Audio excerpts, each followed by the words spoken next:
Thank you for having me here. Good morning, everyone. Today, basically, I am going to share my own experiences of using some of the tools. So I'm sure that many of you also use some tools currently for your classes, but just some tips or some my own process of using them for sharing. Okay. So to begin with, just some background information about me. Okay. What Professor Chen, Chair Chen just mentioned. Basically, I met her in junior college time, so it was so long ago. And then I finished my PhD in also the same university where Chair Chen graduated from, so it was really a coincidence. Currently, I've been teaching in Zhongzheng University for, this is the 8th year? Right, 8th. Okay. I taught undergraduate programs and also graduate program in different kind of courses. Most of the time, my specialization is more related to second language writing or computer-assisted second language writing. And I also offer some of the MA courses, okay, related to vocabulary instruction, lesson planning. This semester I'm going to teach TEL, Technology Enhanced Language Learning. Okay? These are some of the pictures of the previous courses. Okay? All right. So I have some teaching experiences in language center as well in Penghu University and also in Pingdong University. So it's really quite interesting working in different kind of units, institutes. Okay. So the first question I have for you guys as an interactive warm-up for the morning, okay, is this question, okay, about what kind of AI tools have you used for lesson planning? Like I said, I'm here for sharing my experiences, and I'm also interested in knowing about your experiences. So hopefully we can have some kind of exchange as a startup. Okay. So I actually asked Linda, Professor Xu, to design an interactive platform for you guys to jot down, leave some comments, to let me know about your responses, and then we will see all these responses later. So you can scan this QR code and then try to leave some notes, some messages about the question, okay, answering the question. So people are talking about AI all the time, and a lot of digital tools, they are AI-ized, right? They have become really advanced, okay? But what do you use? This is something I am interested in knowing so that I can bring all this information back and try to learn, try to use it, try to know what you guys are also using for your own classrooms. Does it work? Yes?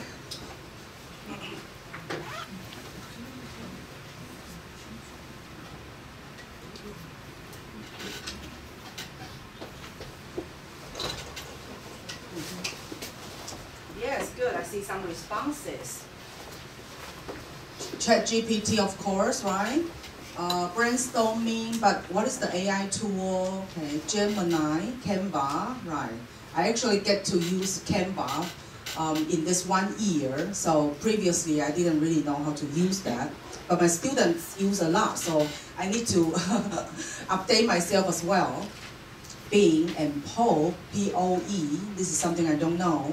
Okay.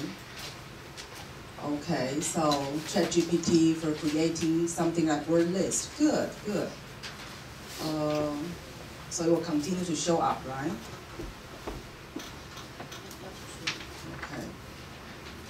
Okay, yeah, scroll down, yeah. Good.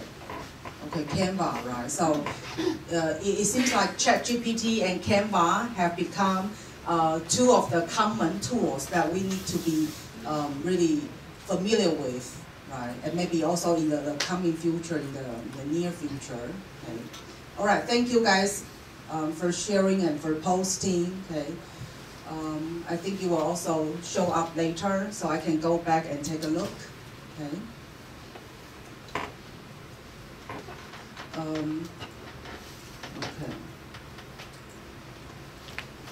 All right, thank you guys for your cooperation. And basically, I don't know how many we can talk about today, okay? And I'm sure that many of you have used ChatGPT to some degree, right, to some extent, for preparing your own lessons. So I actually prepared to talk about these different kind of tools, okay? So first of all, we will begin with ChatGPT because many of you have been using it, right? And then we will talk about the other tools that maybe you know about it, but you haven't used that. So I will share some of my experiences for using the rest of the tools, okay? All right, so I will provide a basic overview and then some applications, examples, for you to take a look, and also maybe you can share some of your experiences as well, okay? So basically, if we all use ChatGPT now, I don't need to walk step by step, is that right? Do I need to turn on my ChatGPT? No, right? Okay, so this is something I use ChatGPT to generate with. Okay, I ask the question, right? What kind of AI tools can we use for EMI lesson planning? And it provides things like this. Right? It looks a lot. Right? Some of you may use text-to-speech already, right? Text-to-speech, and also Grammarly. It has been there for a long time, but I think Grammarly has somehow advanced as well. Based on what I heard from my students, I don't really use Grammarly a lot because nowadays we use ChatGPT, right? Quizlet, Google Translate. I think Google Translate also advanced. It has become more accurate, more precise, right? So this is the information I got from ChatGPT. Okay. So yes, we are going to begin with ChatGPT. Okay. So bear with me if you have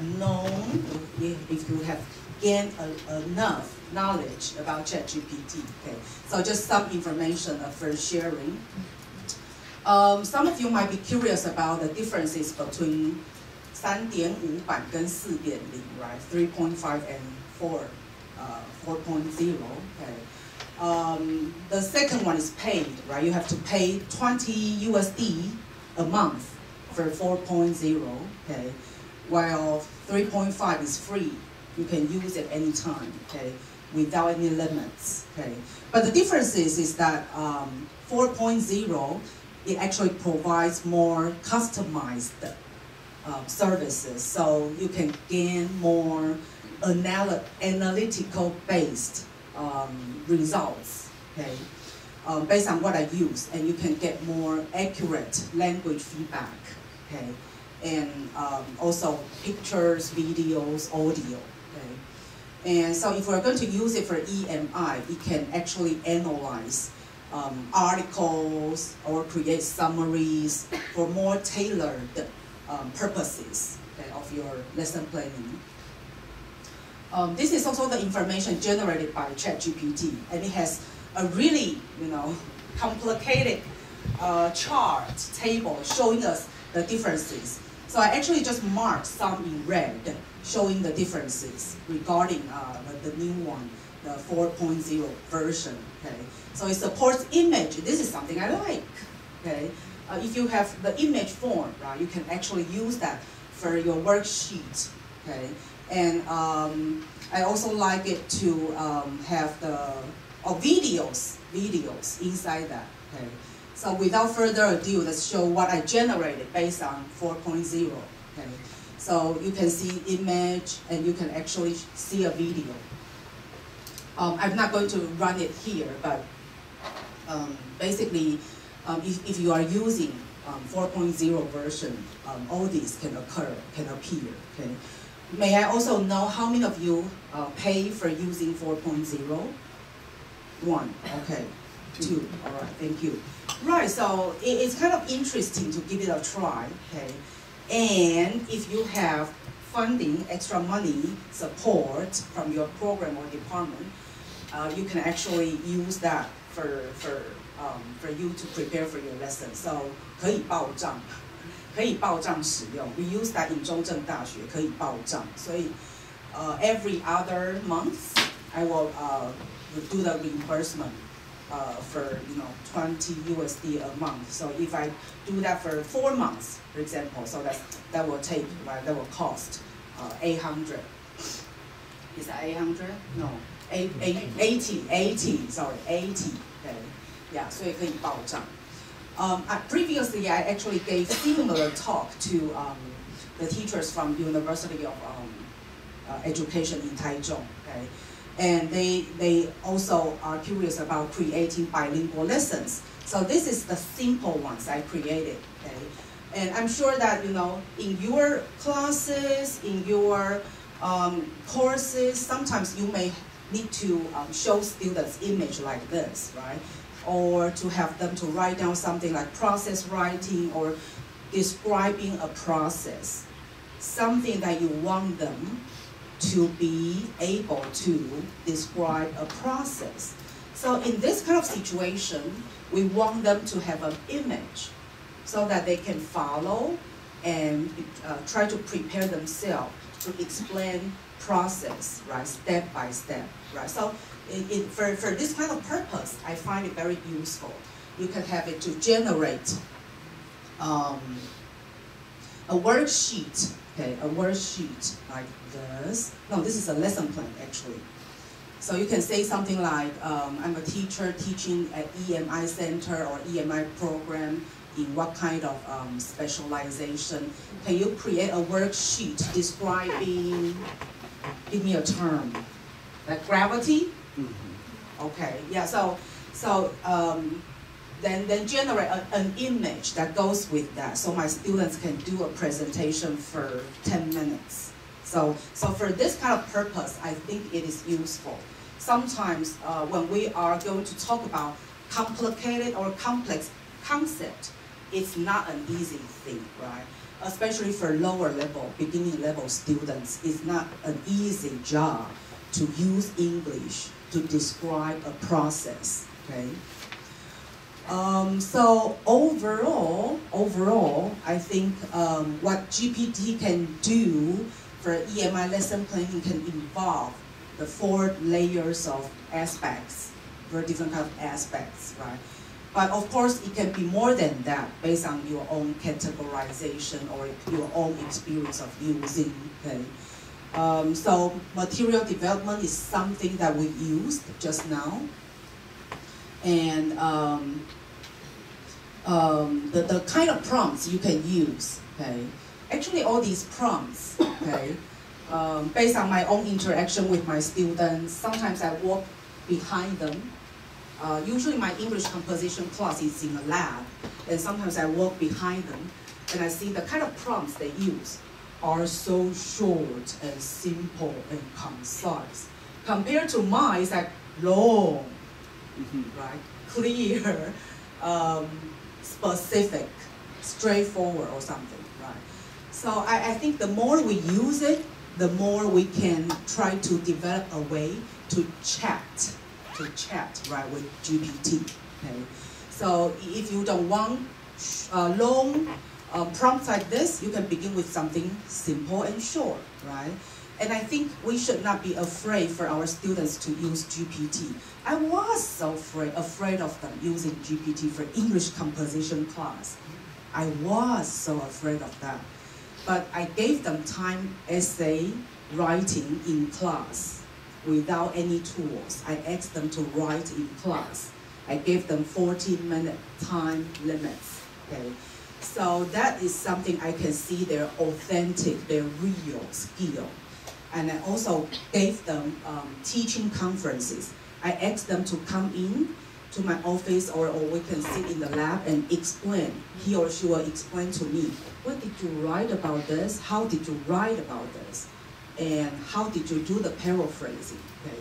So the more I get to know how they use GPT, the more I'm not afraid of it, because somehow I found that they may get stuck or they may stop at certain step and then they didn't continue with the chat.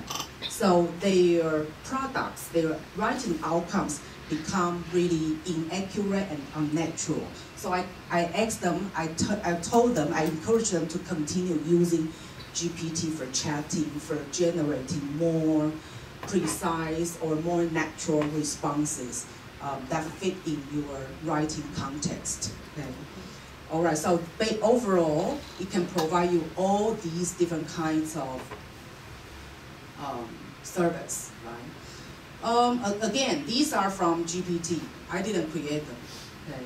So if we're talking about how can we use GPT for EMI teaching, right? Regarding vocabulary, we can have it to create word lists, okay? Students need word lists, especially when they are studying discipline-specific words, right? Hard words, technical words, right? So if you can save your time and asking GPT to do the word list, the glossary for you, right? Then you don't have to spend your time on that, okay? So a lot of times what we are doing now is not creating the list, right? What we need to spend our time on is to do the screening and selection and evaluation, right? So my habit now is to let AI do the job, and then I will use my time to do the evaluation and selection and screening, right? We have the AI to do the brainstorming, the outline generation, and lesson plan generation, and then we do the rest, right? So this is where we should spend our time for, which is the next job, the rest of the job, right? But previously we used Google a lot for finding information, for putting together all the information. But now we have GPT, so we don't need to do all this, right? Okay, teaching vocabulary. This is an example I generated. Okay. Do you guys use GPT for vocabulary quiz generation? Raise your hand. Yes? Yes. Very useful, right? So if you're going to give a vocabulary quiz based on your word list, based on the word list that you gave them, right? And then you can have GPT to generate a quiz for you. Okay, so for example, if you say, please write 5 questions related to the topic of climate change, okay? And then it will generate 5 questions related to climate change and provide you options, okay? But if you think that they are too easy, say too easy, make them harder, make them more difficult. My students are super smart. It will make it super smart and difficult for you, right? Okay, for teaching reading, this is the kind of prompt you can use, generate reading text about cultural diversity with comprehension questions and discussion prompts, something like that. And these are the examples I generated. Okay. So it's really like, we are not like in the Google era, right? We can have all these materials generated right away. But what is left is really like, do you think this is appropriate for your students? And do you think there are some really hard words that need to be replaced? So what are left for teachers to take responsible, to take care of are small things, are other details, are the details that you will find, because you are the one who know your students better. You are the ones who know who are the focus for today, for your lesson. So what are left for you is really to take care of the details and replace what are unnecessary, what are not so important based on what GPT generated, right? Have you guys used GPT for teaching listening so far? Maybe not, right? So this is the kind of lesson plan that is generated. And then you also talk about example. You can use GPT to create a role play script,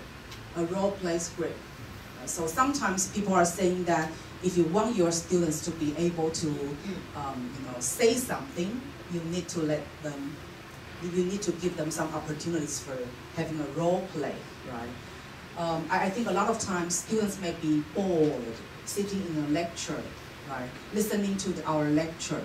But if you give them time, say, okay, 5-minute pair discussion, they will do, talking, and they wake up, they'll stop eating, stop playing with their cell phone. So role play may be a good idea, right? Just giving them some time to chat on their own.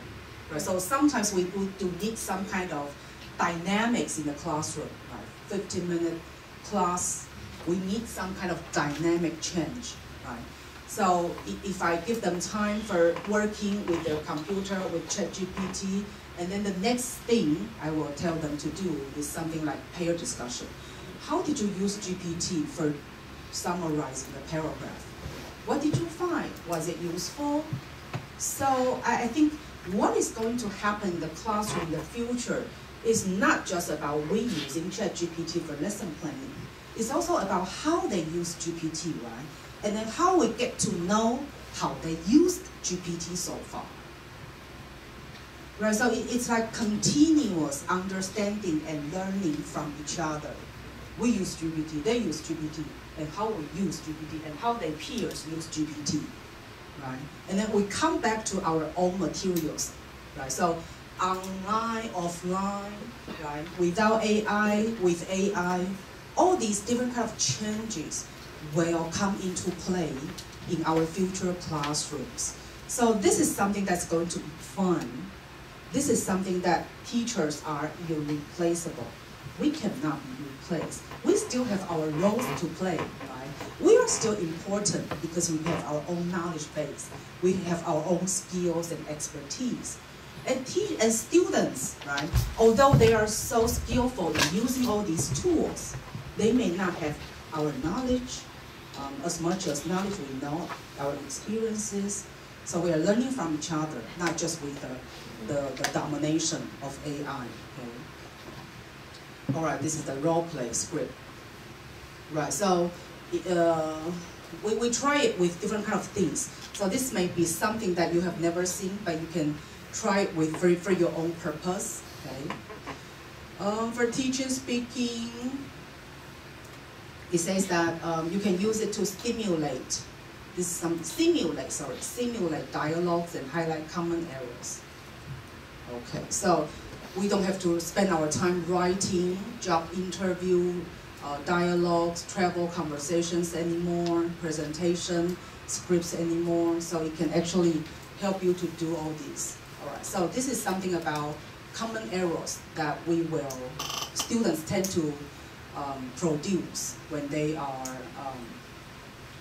talking related to this kind of topics.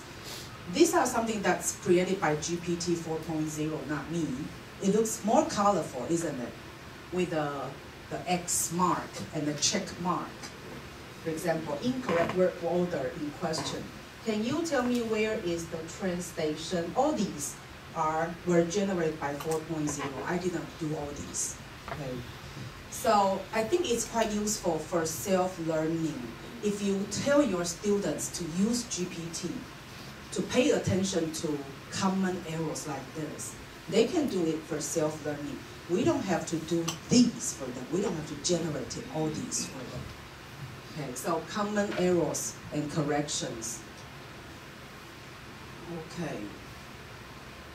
All right, so this is another example, I think. Okay. A lot of times we need to prepare students for presentation, for pronunciation practice. Okay. This is the example I use for generation, okay, for AI to do the work. So it says, use AI to outline pros and cons of a topic. Yeah. This one may be more frequently encountered in my foreign language department, but I'm not sure if that will be adopted in your own classrooms. Okay. But it's just an example for sharing. Okay. So it will show you, oh, there are some pros that you can say, there are some cons you can say. And so when you are doing the practice, what you can do is to do pair discussion, and then how do you do your debate preparation, and then role play debate.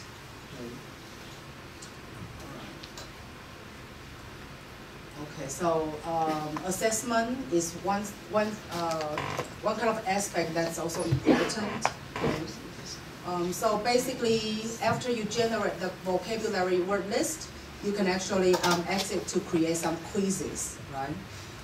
So you don't have to do the quiz. You can write quizzes for you, either like fill in the blanks, okay, multiple choice, or matching or something.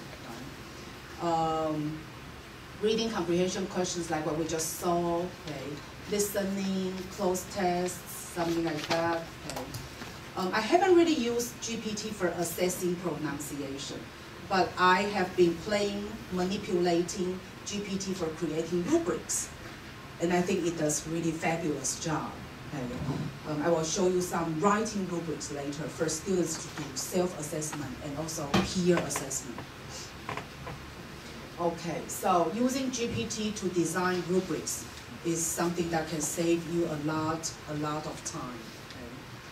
Okay? This is something I created for my students to know how I actually evaluated their performance. Okay?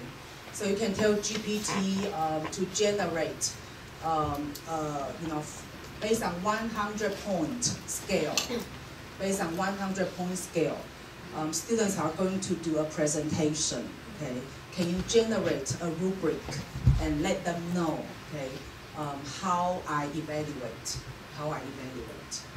But of course, you can transform. You can turn this into A to D or A to F, different kind of scale, or 1 to 5, 1 to 10. Okay, depending on how you grade your students. So I think GPT does a good job in generating rubrics. Okay? And the more specific you want it to be, the more accurate and precise and specific you can see.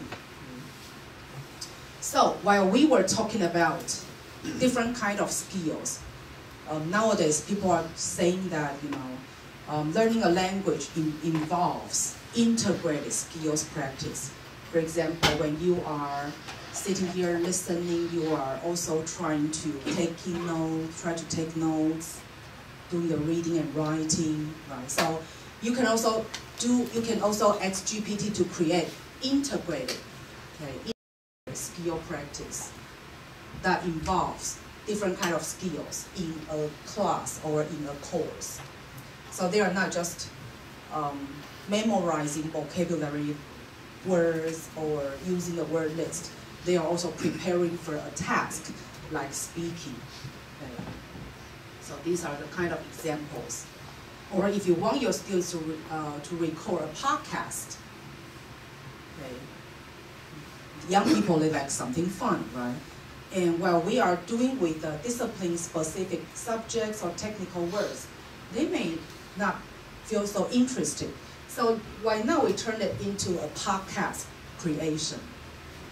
And then you can tell them to explain that concept through the podcast, right? How do you explain gravity to the elderly, to your grandmother and grandfather?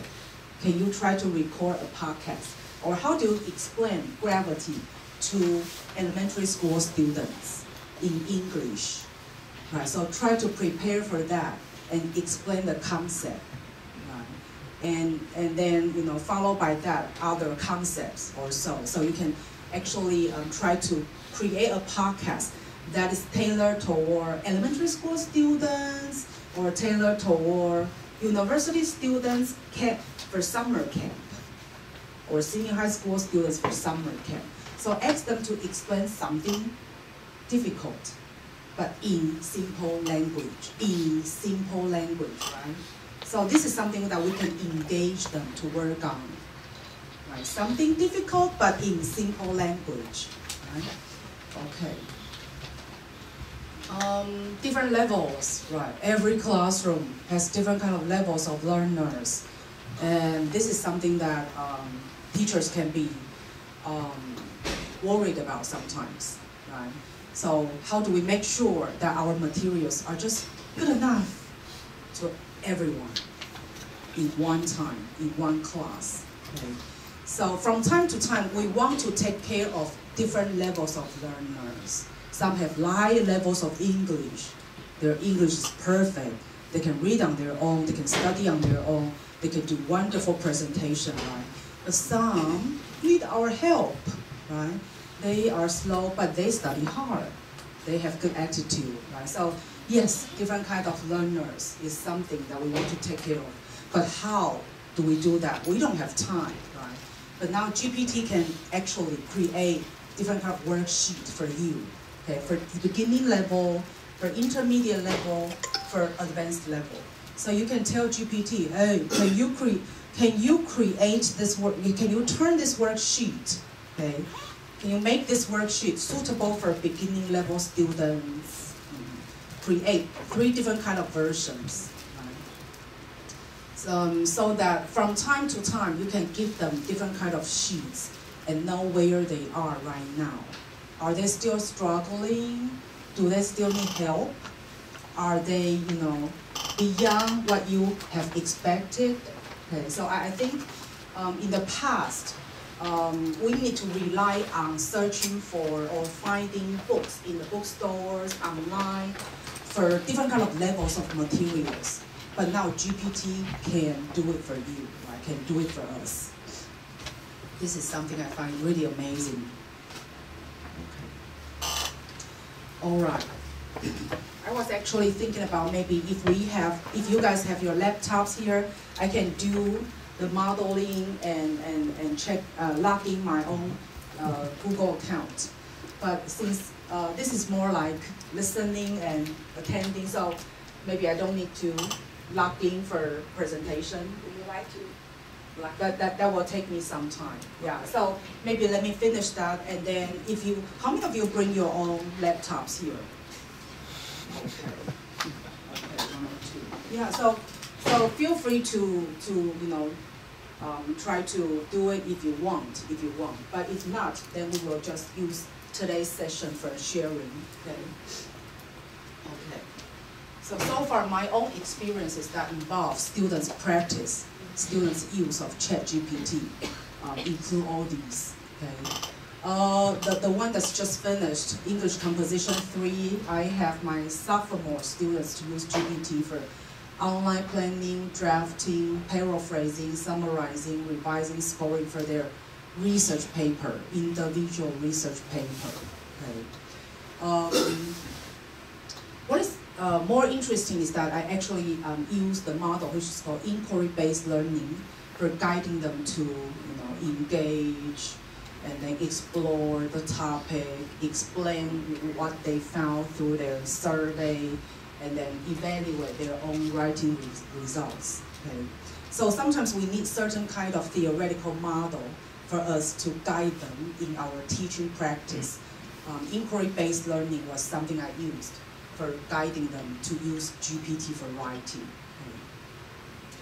Okay? Computer-assisted language learning, I used the model which is called EDI model.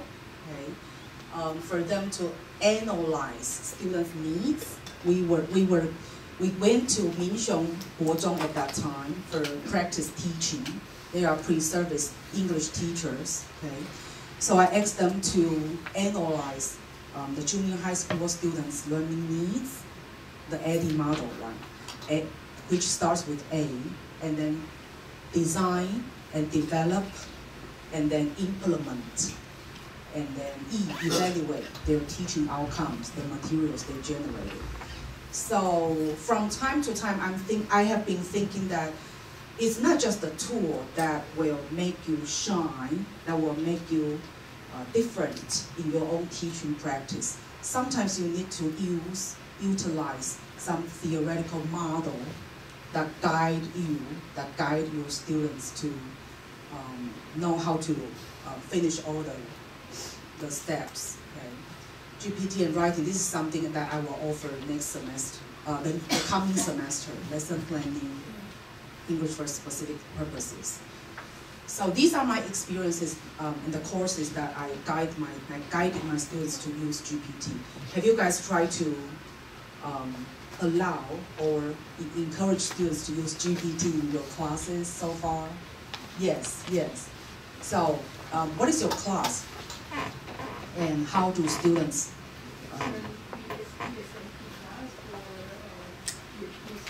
I see. So their English is general to good. Mm-hmm. So I'm just using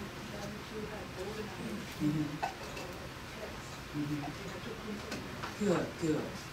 Right. And did you have a chance to take a look at what they generated? Yes, right. So it's actually more fun, like peeking, standing after students' lab, computers, and then looking at. Actually, I asked my students to share their chat logs with me. Previously, it cannot be shared. Right now, all the chat logs can be shared. Right. So previously, I asked them to copy and paste all the chat logs in a Word file and upload it for me to see how they, use GPT. And then later on, I asked them to share their chat logs, so I can take a look at their links, and they know how they come up with this task, this text, this homework assignment. Yeah, so it's actually quite interesting to know their process of using GPT. Okay.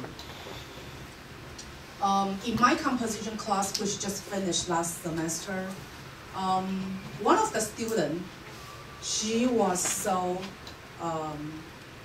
assessed, okay, involved with explaining the concept of social media, but in her writing, in her outline, it's way too complicated. She wrote a very complicated outline which involves a lot of terms. Okay? And I, as a professor, as a teacher, I don't understand what, like, are there different kind of labels? Because the terms, there are terms like well-being, individuality, and inner peace, okay, social comparison, psychological. So there are a lot of things that she mentioned in her outline, and I want to simplify. I want to help her to simplify her outline so that later on when she writes her own essay, it can become, logically connected, okay, and that she's not tripped by her own terms, by all of the terms that she read. So I asked GPT for help. Me now is like someone, okay, who wanted help from GPT. So it's not only students' partner, GPT, it's also teachers' partner, right, as a study partner.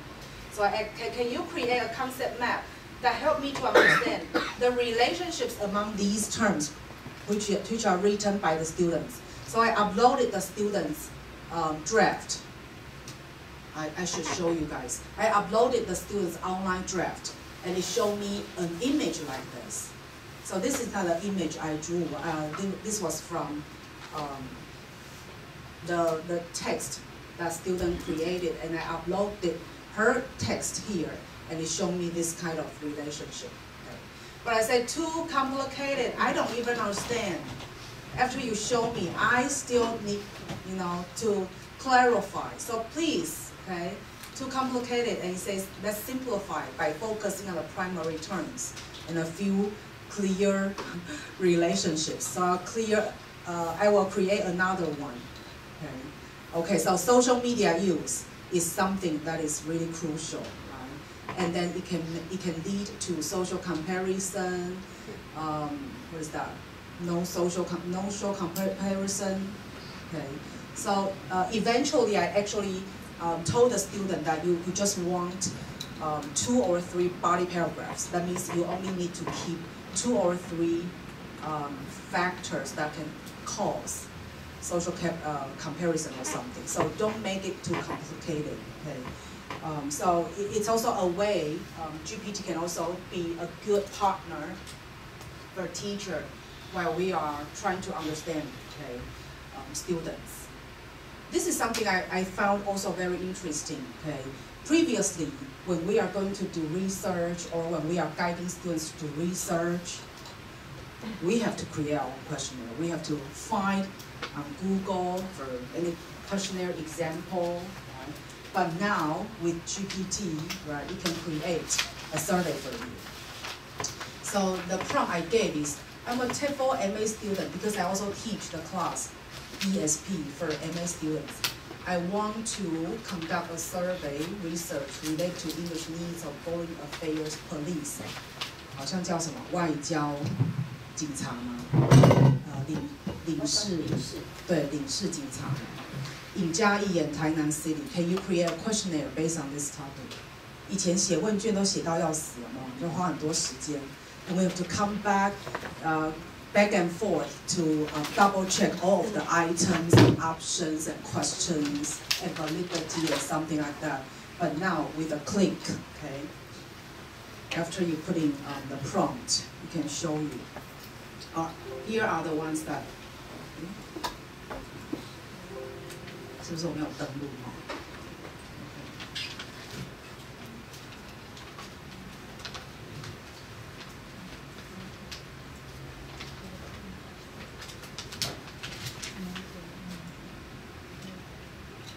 I think as college professors, we are lucky because a lot of times when I visit elementary schools or junior high schools, they have to do all these on their own. But we have our TAs, right?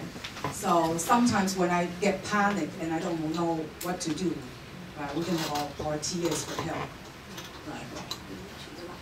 I need to log in, right? But yes, you can show this. These are the ones I created. Yeah. Yeah, this is the one. Okay. It's a lot. This is the topic that one of my MA students pursued, but she later on dropped the topic because she's an Indonesian student and she broke up with a Taiwanese boyfriend, so no one can help her with this topic.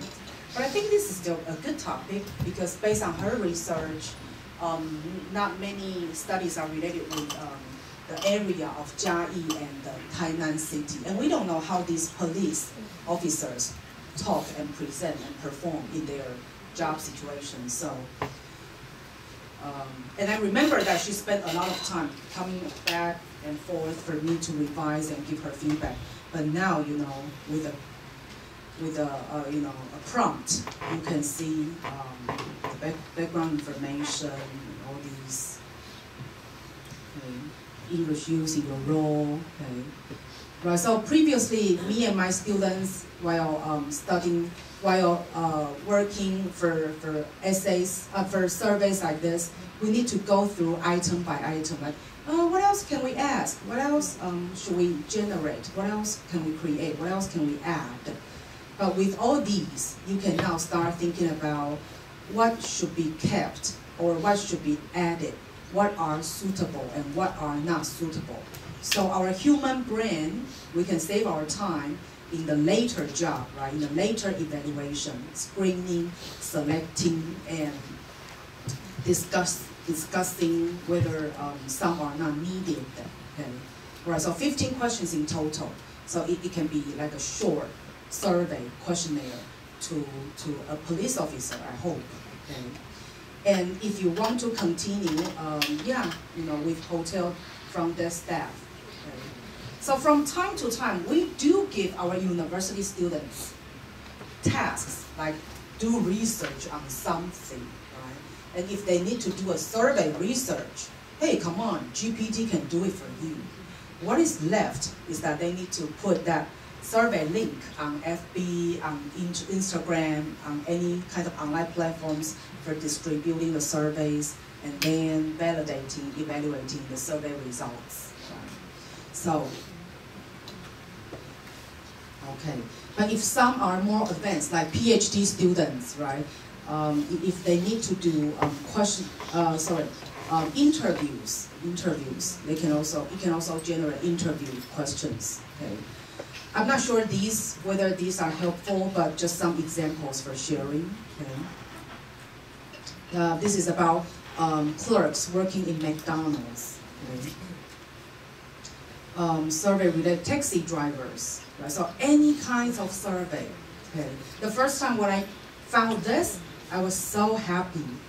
I was so happy. I was like, oh wow, it can really save me a lot of time and my students. So the past semester, I had my ESP MA students to create their own surveys. but we still have peer exchange. I want them to sit in pairs and talking about whether they can add anything else further. So the peer feedback process and teacher feedback process for advancing the survey is also something they found useful and helpful. Okay. So again, you know, we need AI, but we also need human interaction. Right? All right. Okay. So. Okay. The above items does not include English proficiency level. Okay. So please create another item related to proficiency tests they took before, and now it includes all these. Okay. For them to write. Okay. More items, English use in your job. Okay. And remember that there are still interview questions. Oh, translation. Can you create Mandarin, Chinese, English bilingual questionnaire based on the above? Remember I just mentioned the Indonesian girl, the poor Indonesian girl. So at that time, if there were GPT, she doesn't need her boyfriend for help. Yeah, you can do the translation, see? Okay. But this is simplified characters, so you can exit to turn it into traditional characters that we are using in Taiwan. Okay, don't use simplified characters, use traditional characters. 然后就变成这样子了。Right, so when we need to bilingualize a lot of things, right? We don't need to do it now. This is something, right? We can save our time for. Remember that there are also interview questions. Okay, follow-up interview for 15 to 20 minutes. So previously, we may need to, think about what kind of interview questions can we ask, right? Now it can do all this for you. Okay.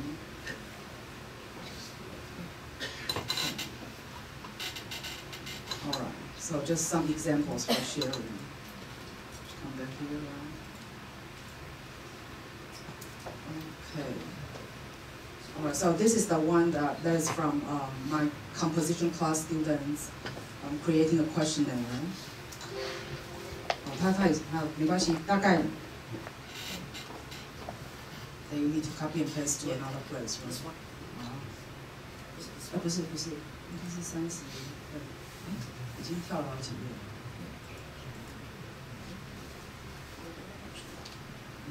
Is this the one? 我找一下，没关系。OK。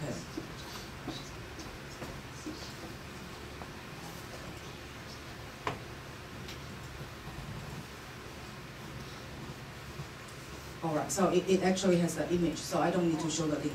Yeah. Right. So yeah, in my the past semester, my students, they actually create their own questionnaire.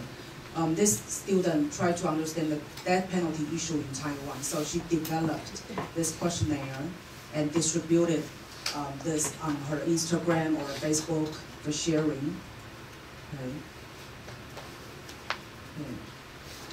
So have you guys tried to give students opportunities like this to create a questionnaire? Not so far, but maybe for your own research. Right? So if you're going to write something, like a questionnaire. Okay. All right, so GPT can also be useful for assessment and feedback, right? The one that we were looking at were more like personalized. Ways to evaluate, to create something, but it can actually be good partner for highlighting your errors. Okay. I gave a simple example here. Okay. A lot of times when students are writing, they are not aware of their own errors, right? And you don't have time, or you don't want to, right? When you have a lot of work to do, you don't want to grade all of their writing assignments. Okay. So if they write something like this, now they can have GPT to do all the correction. Okay. You can tell your students to highlight, ask GPT to highlight errors and show me the correct words. Or create a table, show me the errors and also the right forms of words. I like the tables for comparison, so I can see, oh, what did you change? And I also like the highlight, okay? So sometimes if you don't know what are the places that were changed by GPT, you exit to highlight, okay, in bold type or something. These highlights are from me, not from GPT, but I'm just showing you that if there are errors like this, okay, my own experience of using GPT for assessment, okay, this was actually quite spontaneous one time. I wasn't planning to give them self-assessment, but later on, after I generate a rubric for students, I think they can do self-assessment and then compare the GPT results with their own assessment, okay? So I created a rubric like this, which is about abstract and introduction writing, okay? So these are from GPT based on my own prompts, okay? I said, I want a 100-point scale for grading students' abstract and introduction section in their research paper. Can you provide a rubric? Can you provide a rubric? And it showed me like this. So I actually guide my students to conduct self-assessment based on the rubric. Okay, and I said, oh, score given by GPT. What is that? And your own self-evaluated score. What do you think? How you write? How you wrote? Okay, and then total scores. Guess what? The results are. Okay, many of them think that GPT gave higher scores for them. They were so happy. They was, oh, GPT gave me 90, 95, okay, 94, something. But I don't think I am doing that good job in this draft. Okay. One exception is that one Spanish student, I have one international student last semester, and he was thinking that GPT should give lower scores, higher scores. Well, that Spanish student doesn't really like using GPT for scoring. He prefers teacher scoring. Okay. Yeah, so after this, then it will be my turn, my job for giving scoring. So it's also our job to think about students' preferences. Sometimes, in terms of giving feedback, they may not like machine, right? AI, GPT, to give you scores. They may want more like genuine teacher feedback, teacher scores. Okay? So yes, all these come into play. Actually, they happen in my class. So sometimes we have the machine scoring, sometimes we have the peer scoring, self-scoring, and also teacher scoring. So all these different kind of alternative assessment come into play. This is something I found really, really amazing and time-saving. Okay? I paid 20 USD every month, right? So when I receive all of the students' drafts, right? Again, well, it's a lot, so many pages.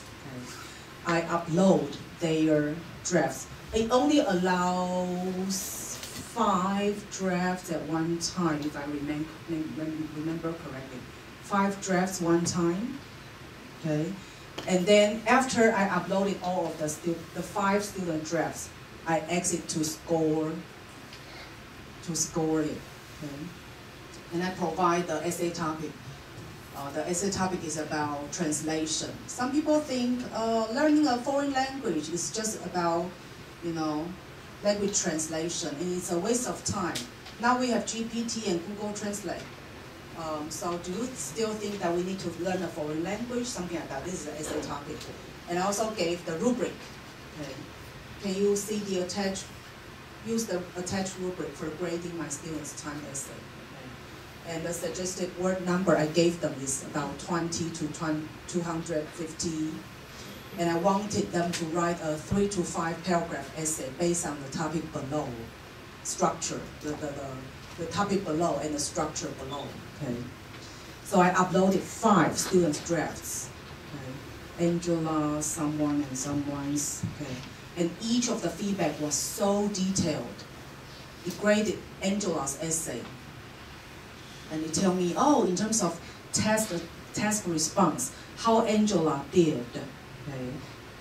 Minor overgeneralization, conclusion aligns with the arguments presented. Okay. So in total, I gave Angela 82. Okay. So test response, how she did, coherence and cohesion, lexical resource, grammatical range, and accuracy. If you don't know how to name these aspects, GPT can name it for you. You don't have to name them, right? So this is Angela's. Okay? And I also noticed that you can play with the scoring. You can manipulate with the scoring. For example, it gave Angela 82. And I say, no, I think she can have 3 or 4 points more. Can you try to adjust a little bit? I think she does a good job. She does a better job than what you gave her. So I did it a couple of times, and I found that it's really easy to manipulate GPT. Yeah. So the more I use it, the more I realize that, for example, you can say, okay, so you gave Angela 82, but why did you give John 83? Okay, you gave Mary 71. Why did you give Peter 91? Something like that. Can you explain and readjust your scores? The more I use it, the more I found that it's closer to what I want. It's closer to what I know about my students' performance. So it's manipulative, it's easy to manipulate. And of course you can have the original at first, and then play with it, try to manipulate it later. 所以打分是可以调整的，但是原始的打分你还是可以让它秀给你看。Okay, yeah, more things about GPT, just to sum up, okay. Previously in my own classroom research, I teach students corpora, different kind of corpus tools for practicing paraphrasing and summarizing. But now I don't introduce corpora that much. I have them to use GPT straightforward, directly. So time really changed, technology really changed. Okay? I think GPT has been really useful for paraphrasing, for summarizing. Okay? So as long as you tell your students to keep a note of the source, the original source, you need to know where it comes from, right? And then paraphrase it in a way that is still similar to the original meaning. Okay? And be safe. And you should not just use it, for direct quote. You should do all the paraphrasing and summarizing. So I think it has been really helpful for doing paraphrasing and summarizing. Recently, I also tried it with the Chrome extension. Have you guys add GPT for extension? I don't like it, actually. I still prefer doing all the Googling, searching on Google. Because if you add it to Chrome, it will do all the searches for you. I think this is about search, right? ChatGPT search. So if you add this one, all of the things that you search will become the GPT format layout. But I still prefer the layout to be Google, so that I can find all the things I want. Like Google image, Google videos, Google News, something like that, texts. Okay. And last week or so, I attended a talk about using GPT for Word, using GPT for Excel. So there are different kind of GPT for different kind of purpose now. Okay. So for example, if you are typing in Word, Microsoft Word, and then if you have GPT, then you don't have to switch back and forth, opening different kind of windows. So in Word, you can use GPT. In Excel, you can use GPT. You don't have to switch back and forth. But I have not tried it yet. Okay. So GPT now can be used for different kind of purpose. All right. Okay. We all have our cell phones here, our smartphones here, so this is something we can practice. Okay. Do you guys know about this? Line and GPT all together. Okay. So this is the QR code that you can scan. So we can actually use GPT on our line. Yeah. So it's called Line Chat GPT 小帮手. I think this is more like a Chinese format. I'm sorry if that's not convenient for some of you. Okay. And this is the example I tried. I said, oh, sorry.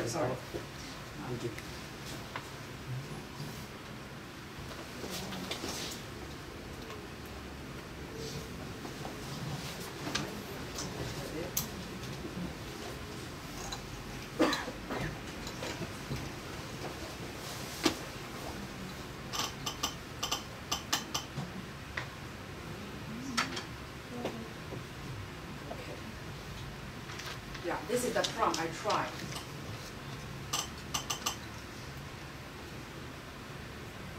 In Chinese, I tried in Chinese. Okay, so after you get in, you can try it. Okay. 画一只狗、两只猫、三只小鸟在公园里. I think this is quite useful because I have a 2-year-old daughter, so I can generate anything for her. Okay.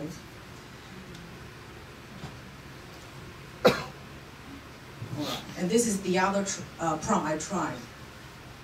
Okay. So it can be a good study partner for your student. Okay. 我想要学重力加速度. I want to learn the concept of gravitational acceleration through English. Okay. And it says this and that, this and that. So you don't have to go to GPT. You can use it on your line now. 有出来吗? Yes? Oh, it's too difficult. Can you simplify the above content for 3rd grade? Elementary school students in Taiwan or EFL students or something. So now it has the explanation with short definition. Oh, gravity means this. With the example, acceleration, object means what? No, there's no definition, there's only example here. And there are 9 words, at least, 9 or 10. So again, it's like a chatbot on your line now. Okay. 那这样旅行就很方便. When you travel, you have it. How do you translate this and that? Okay, so after GPT, at least we have one more tool, learned. Okay, and then, can I move on? Yes, too quick. Okay, and then the PowerPoint slides. Okay. You guys mentioned that you use Canva. Yes, Canva now is also one kind of AI tool. Okay. The one I want to talk about is Gamma. It's also very useful. All of my PowerPoint slides are actually like 2 sets of different kind of slides generated by Gamma. 听起来像Gamma，吃橘子的Gamma。Okay, so if you get in, 要那个What is really useful is that comparing this with Canva. You can give it simple messages or text, and then it can create 12 slides or something for you.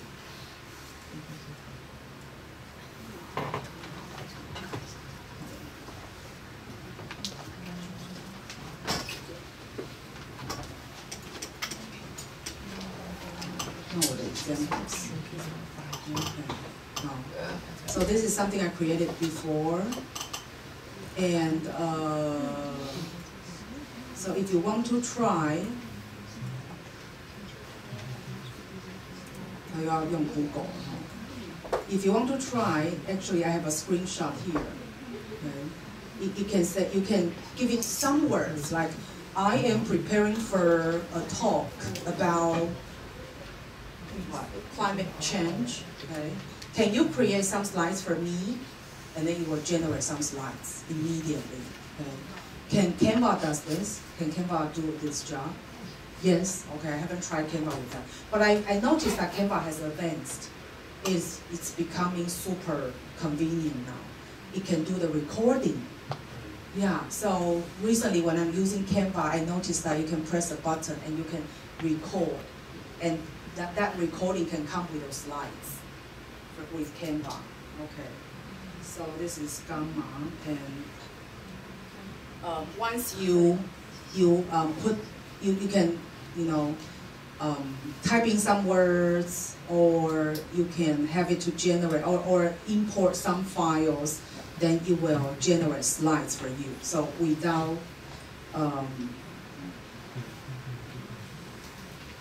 a lot of time. Okay, so like these are from Gamma, made with Gamma. Yeah, this kind of format are from Gamma.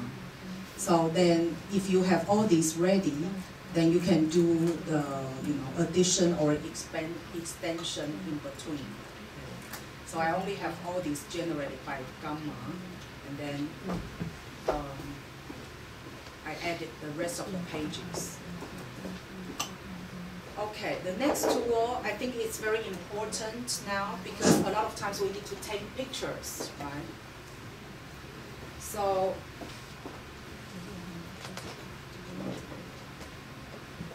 we want to have everything visualized so that we can do further work or translation, right? This kind of technology is called OCR, right? Previously, I didn't know about this, but I noticed that it's called OCR, which means converting images of different kind of text, right? Like scanned documents, photos of signs, or handwritten notes into machine-readable text formats, right? So that it can do the interpretation, translation, any other manipulation or process for you, right? So this kind of OCR technology, let's practice with this, okay? This is line format, actually. So you can take a picture of a page of your textbook. For example, you don't have time to scan your textbook page. You can take a picture of that, and then 叫它转为文字, turn all these into words. Remember, this is line. This is line, okay? I usually use this in the computer format so that I can do the rest of the work later. 用手机我没有试过, I haven't tried it with my cell phone, okay? So turn it into text. And then translate it. And then translate it. 这边有个按键, translate English to Chinese. So English to Chinese, and it becomes Chinese.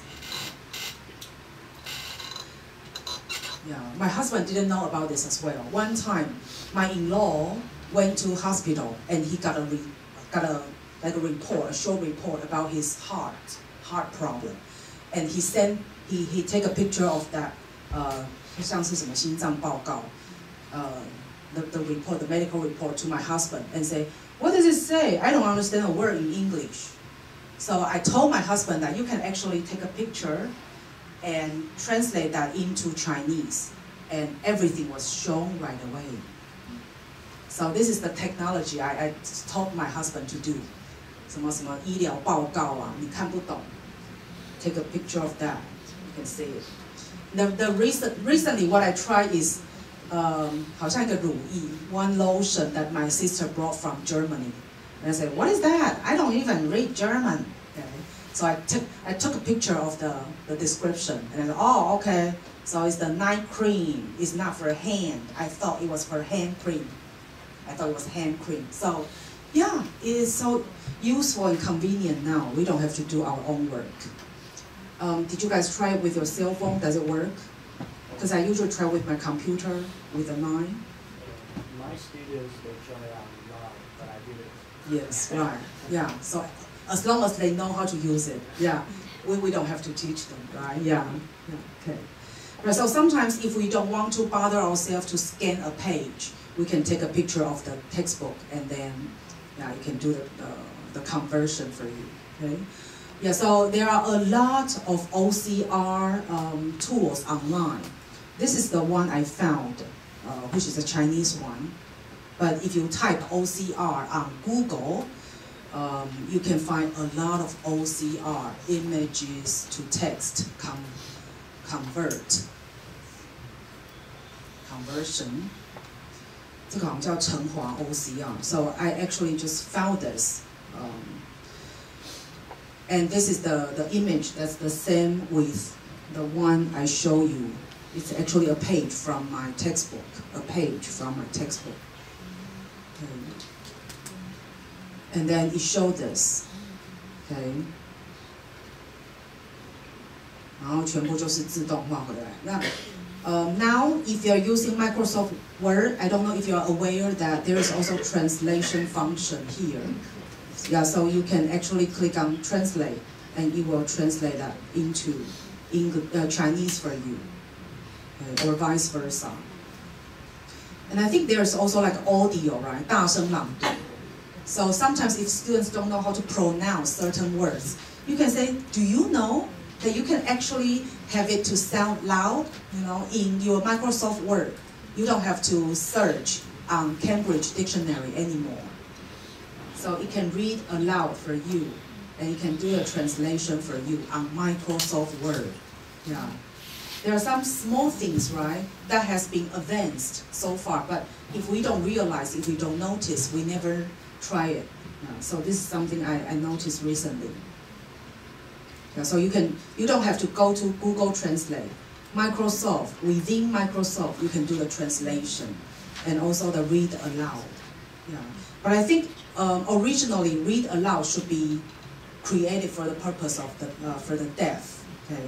But now I think for EFL learners, for English learners, there are a lot of times we don't know how to say something in an accurate way, right? So you can have them to read and read aloud all together, right? And try to practice your intonation, together with the lady or the gentleman in the machine, right?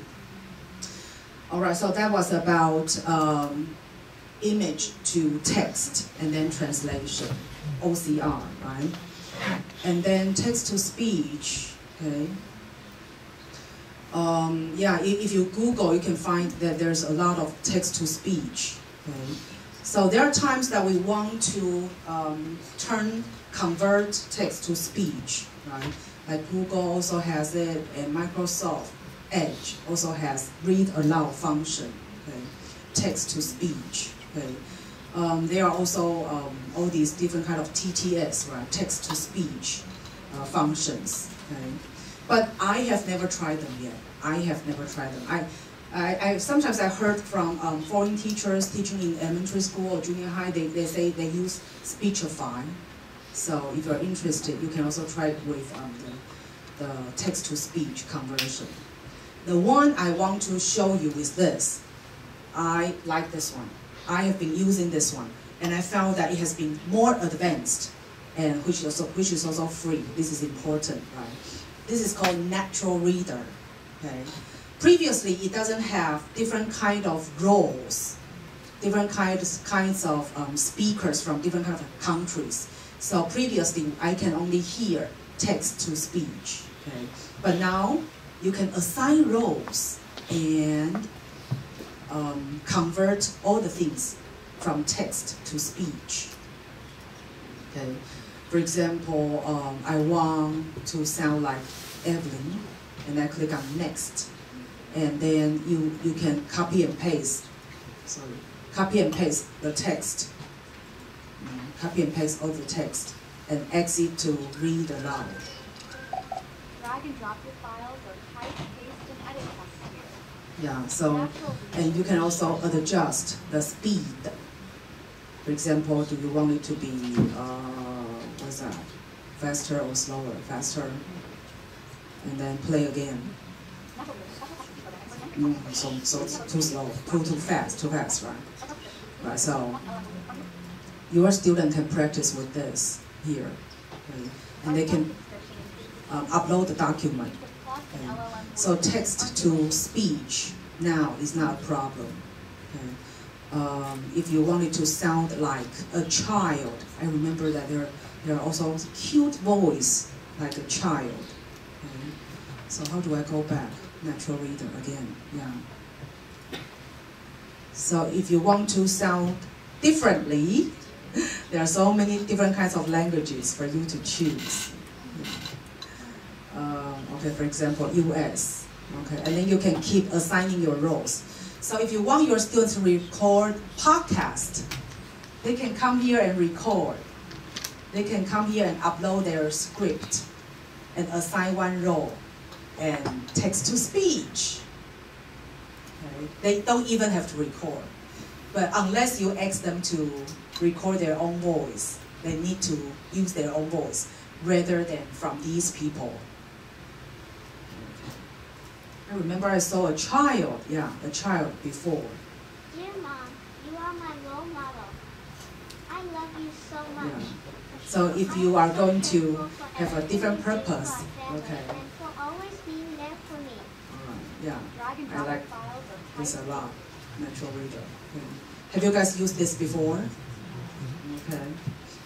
And yeah, pretty much we're near the end. This is also something I want to talk about, video summarization. Okay. Students like to watch video, but we can also try to use YouTube for creating quiz or creating materials for our lessons, right? But how do we do that? Okay. So first of all, you need to turn on the CC, the words, the transcripts here. Okay. And then you need to go to Prompt Store to find this one, YouTube summary with ChatGPT and Cloud. Once this is added, in your YouTube, you will see this kind of symbol or sign. That means you are successful. So once you added this in your Chrome Store, and then you can double check your YouTube to see if this sign occurs, this symbol occurs, okay?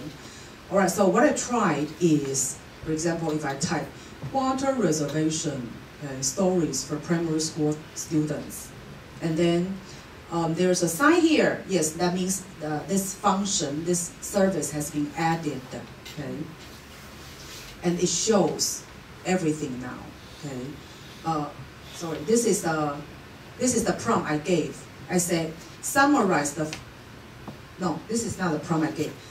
When you have this on, when you edit this as extension, and the video will automatically, the script will be automatically converted to ChatGPT, and all these are from ChatGPT layout. So in your ChatGPT, you can see the summary of the entire video. That means what? That means you don't have to spend your time watching a 20-minute video and thinking about what are the main ideas, because it summarizes it for you already, and you know how to generate your own materials based on the summary. Okay. Yeah. So yeah, this is something I also found amazing. Right. I don't have to spend my time watching a 20-minute video. Really? Yes. Try with that. Okay. And then you can come back to GPT and say, based on the script above, select 10 words, okay, that is about AI level or something, CI level, okay. Use traditional characters, okay, for Chinese, and then highlight the target words for students to learn. And it does the job for you. All the keywords are here, okay. So you can tell your students that these are the keywords. Can you try to present in 5 minutes? Using the keywords to tell us what does the video tell us, the main message, the main idea about the video, 5 minutes. Yeah, so as long as they have the keywords ready, they should be able to do the presentation, or a 1-minute presentation, or a quick summary. Okay. And you can also give them a multiple choice question test. Okay. More examples for students to learn. Okay, so we are pretty much near the time. In terms of translation, what other translation tool do you still use? Now I use ChatGPT most of the time for translation. Yeah, I don't go to Google Translate that much. Okay, but my friend who are also doing a lot of translation work says DeepL is also very useful, because if you're dealing with a lot of languages, DeepL, Lingue, Linguee, these deals with multilingual languages, right? Reversal is something I found useful for my students to practice one sentence, sentence-based paraphrasing or summarizing. Something like, people like to experience new things, people like to try. So a lot of times, if you have your students to experience something like ChatGPT, it gives you a lot of feedback, outcomes, right? Generation, and then they will say, "Oh, too much. I feel dizzy. It's too much information for me." So why not switch to something simple, and let them try and compare and select the sentence that they want to use. Okay. If you don't want a sentence, you can also put in synonym, right? So one word for synonym, one word for antonym, something like that. Previously, I didn't know about sentence translation, or so it will not show you a lot of information that may make you too tired easily. We talk about voice to text. Okay. These are the tools that are also useful. But I think I use Google Doc most of the time. And the one I also said, some of my friends share about Dragon, but I've never tried with that. Okay. Yeah, so these are voice to text. Okay, voice to text. I found Line also useful, right, for converting voice to text. So sometimes if I don't have time to write on my notes, I will say on my line, and then copy and paste that and save that in my note. Keep notes. Right? So voice to text. Google also does a good job, right? So if I'm going to Taichung, for example, Taichung中正大楼, right? So voice to text. Google also does a good job. Okay? All right. So it depends on your own habits and preferences. Okay? Some interactive classroom tools. The ones I saw my students and also elementary school, junior high school teachers use a lot is Nearpod and Interactive. These allow you to create something like word wall.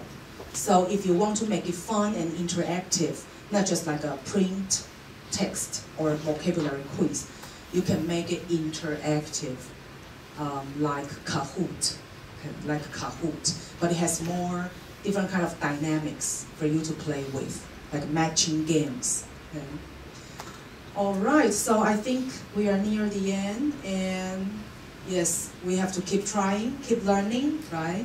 And also keep trying to think about different kind of collaboration and interaction, and continue, right, with the more updated trend, which is about AI, EMI, translingual. Okay.